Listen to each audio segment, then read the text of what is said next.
एक बार की बात है। मदनपुर गांव में दो भाई रहते थे।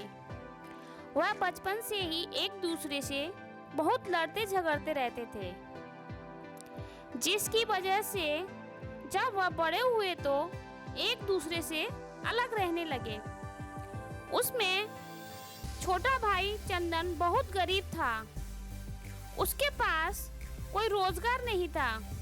वह अपने परिवार के साथ बहुत गरीबी में जीवन गुजार रहा था। उनके पास खाने के लिए भी पैसे नहीं थे। जबकि दूसरा भाई बलवंत व्यापार करके बहुत अमीर हो गया था। उसके पास पैसों की कोई कमी नहीं थी।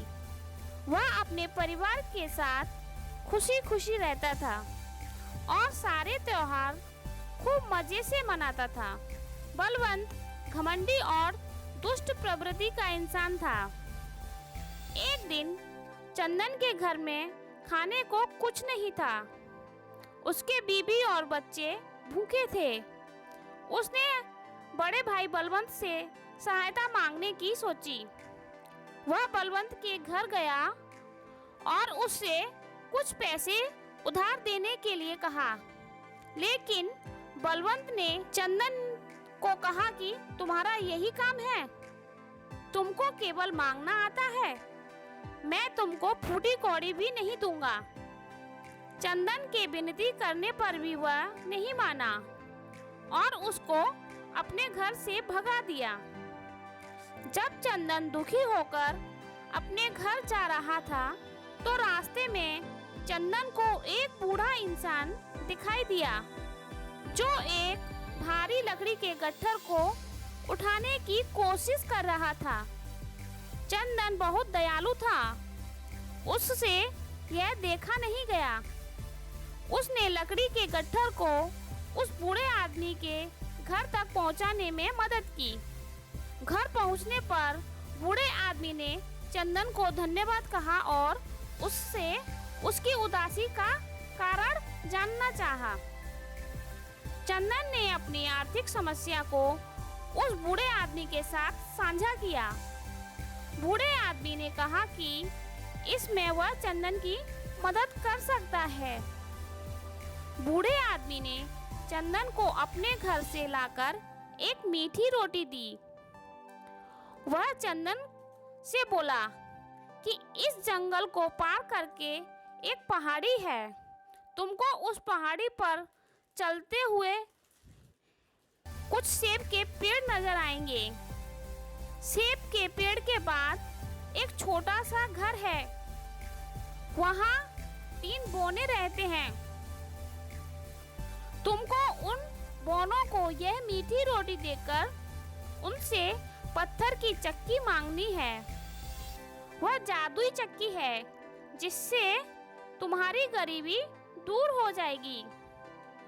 यह सुनकर चंदन खुश हुआ। उसने जैसा बूढ़े आदमी ने कहा था वैसा ही किया। वह मीठी रोटी लेकर जंगल पार करके पहाड़ी पर गया। पहाड़ी पर कुछ ऊपर चढ़ने पर उसको सेब के पेड़ नजर आए। वह चलता गया। फिर उसको बूढ़े आदमी के कहे अनुसार एक छोटी सी झोपड़ी नजर आई। वह झोपड़ी के अंदर गया। वहाँ उसने 3 बौने देखे। शुरू में वह चंदन को देखकर गुस्सा हो गए और उससे आने का कारण पूछा। जब चंदन ने मीठी रोटी बौनों को दिखाई तो वह बहुत खुश हो गए। बौनों को मीठी रोटी बहुत पसंद थी। चंदन ने बौनों से पत्थर की चक्की मांगी। बौनों ने कहा, यह साधारण चक्की नहीं है, यह जादुई चक्की है। जब भी तुमको चक्की से कुछ खाने का सामान चाहिए, तुमको इस चक्की को चलाना है और उस वस्तु को मांगना है, जिससे चक्की में से वह खाने की वस्तु निकलने लगेगी। अब तुमको चक्की को रोकना हो तो तुम इसके ऊपर लाल कपड़ा डाल देना, जिससे यह चक्की रुक जाएगी। चंदन इसके बाद वह चक्की लेकर अपने घर गया। उसने अपनी बीवी को सारी बात बताई। चंदन ने फिर चक्की को जमीन पर रखा और चक्की को चलाने लगा। उसने चक्की से चावल देने को कहा, जिससे चक्की में से चावल निकलने लगे। इसके बाद उसने अपनी बीवी को लाल कपड़ा लाने को कहा। चंदन ने चक्की पर लाल कपड़ा डाल दिया, जिससे चक्की में से चावल निकलने बंद हो गए। इसके बाद चंदन ने चक्की से दाल निकाली। इससे चंदन का परिवार बहुत खुश हुआ और उन्होंने भरपेट खाना खाया।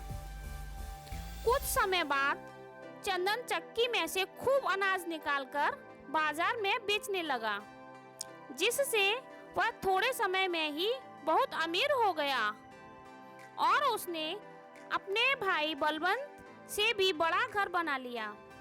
जब बलवंत को यह पता चला तो उसने चंदन के थोड़े समय में अमीर होने का राज जानना चाहा। वह एक दिन चुपके से चंदन के घर घुस गया, जहां उसको जादुई चक्की के बारे में पता चला। बलवंत ने वह जादुई चक्की चुरा ली और अपने परिवार के साथ शहर छोड़कर भागने लगा। वह गांव पार करने के लिए एक बड़ी नदी से गुजरना पड़ता था। बलवंत ने एक नाव ली और नदी पार करने लगा। बीच नदी में बलवंत को वह चक्की चलाने की सूझी। उसने चक्की चलाते हुए चक्की से नमक देने के लिए कहा। इसके बाद चक्की में से नमक निकलने लगा। बलवंत को चक्की को बंद करना नहीं आता था, जिससे चक्की में से नमक निकलता ही चला गया।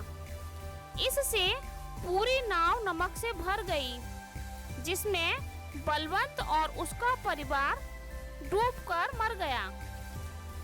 बलवंत के गलत काम की सजा उसके परिवार को भी भुगतनी पड़ी। इस कहानी से हमें यह सीख मिलती है कि हमें कभी लालच नहीं करना चाहिए। लालच का परिणाम हमेशा बुरा ही होता है।